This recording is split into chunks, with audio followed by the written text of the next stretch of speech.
Hey everybody, Greg Rice here in the bucket, Pawtucket, Rhode Island.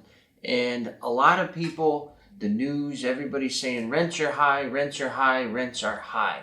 Okay, they're making the landlord look like the big bad wolf. So what I wanted to do, I'm big on examples, as you probably have seen throughout the years. I want to do an example with you to show that it is not the rent that is the problem. It is the home price. The sales market is the problem. So after this example, you'll understand what I'm talking about. What I'm going to do is, full disclosure here, one of my own properties in Woonsocket. You can check it out. It's 34 Franklin Street. We'll put up some wonderful photos here so you can check that out, get an idea of what I'm talking about. 34 Franklin Street. It is a 4-family property. Now what I'm going to do is go over what I bought it for back in 2016 and what it would go for today in 2022 if I put it on the market with the current rents, taxes, etc. And I'm going to show you the difference or lack thereof so you can get an idea on what this topic is really all about. What I mean when I say it's not the rents that are the problem, it's the sales. So back in good old 2016, these were the very good years. I bought this for $165,000. That was it. 4 units, fully occupied. I paid $41,250 per unit. That's insane. I put down 25%, which was $41,000, and the monthly rent rolls were as follows: Unit 1, $850, Unit 2, $850, Unit 3, $550, and Unit 4, $775. So on average, here's some quick math. The average rent was about $750, $775. And that was the going rate at that time.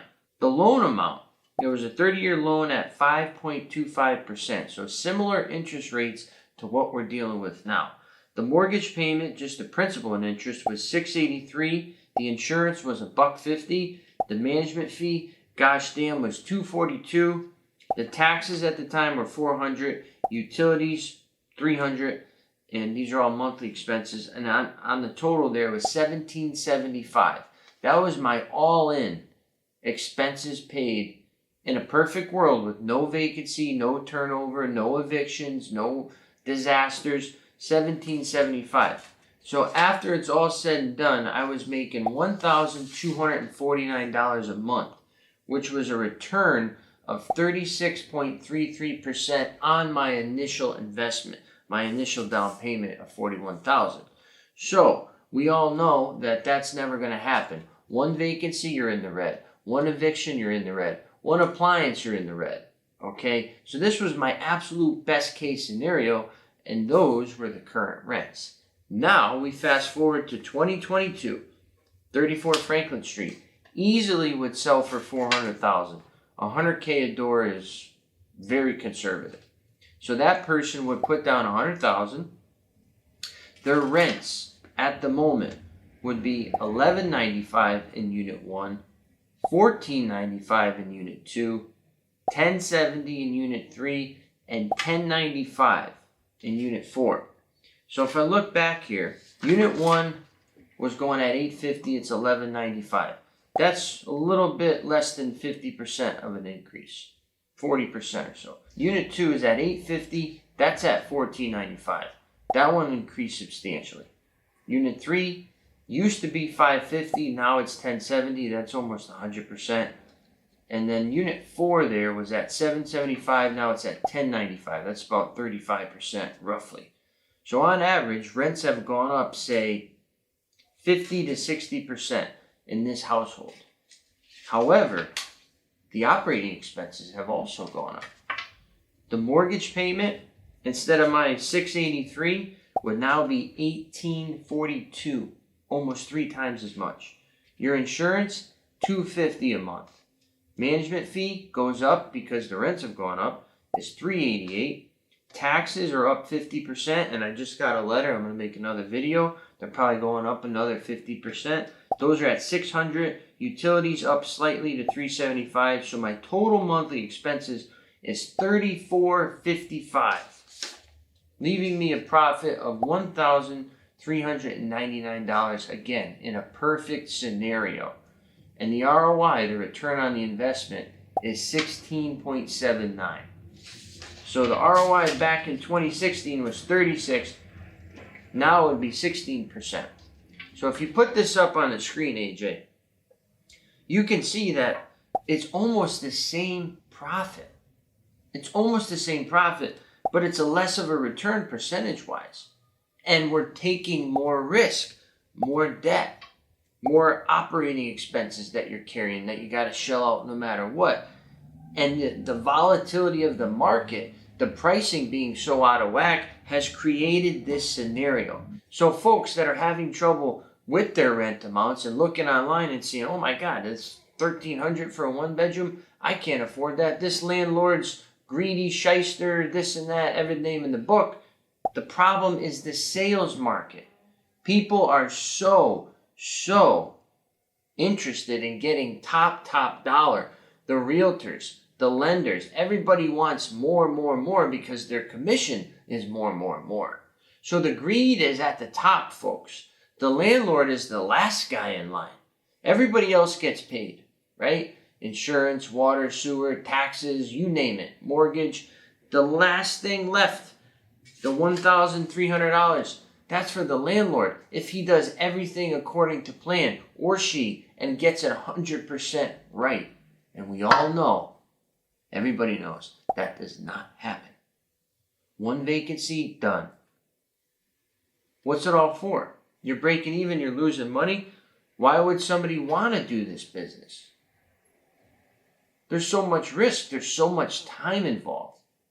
There's so much worry. There's so much liability. So the point of this example is that it's not the fault of anybody other than human behavior. It's a collective. We're all part of the problem. We all want more. We're never satisfied. Okay, we're never satiated. I love that word, satiated. We always want more. So it's relative. Price then, return then, price now, return now. The problem is that your wages have not increased to match this. I don't know about you, but I'm not making 50% more than I did in my salary than I did 6 years ago. Maybe it went up 10, 15%. So that's the issue, is that your wages, your income is not comparative to the inflation of homes, of groceries, of gas, you name it. That's the problem. So you need to consider investment. Investment in a property, living in one unit, renting the others. I'm beating a dead horse, but it's really the only way, feasible way, that you can take some of that pressure. Take some pressure out of the tire so it doesn't explode. Offset your living expenses by having somebody else pay for it, and you don't have to charge exorbitant rents because you're living there for free. So you can help 3 other people out, 3 other units. They can help you out. It's a nice, fair arrangement. I'm not an advocate of jacking rents. People that know me know I keep them very modest, very humble. They're at, a little bit less than the market rate, but I'm not crazy because I don't want people to be starving and moving out and another vacancy for me or an eviction. It's too much stress. So you got to fine tune it and find a lane that fits good for you, for your numbers, and also for your residents. Because remember, you're housing these people. They have families, they have children, they have jobs, they have hobbies. It's not all about money, okay? It's not all about money. Make it fair, make it reasonable, and make it rational. So once again, don't do this. Right? We could just do this instead. Go together. How about that? You like that? I just made that up. I think this is a Dodge Challenger, and this is a European car. Aston Martin. This one's better.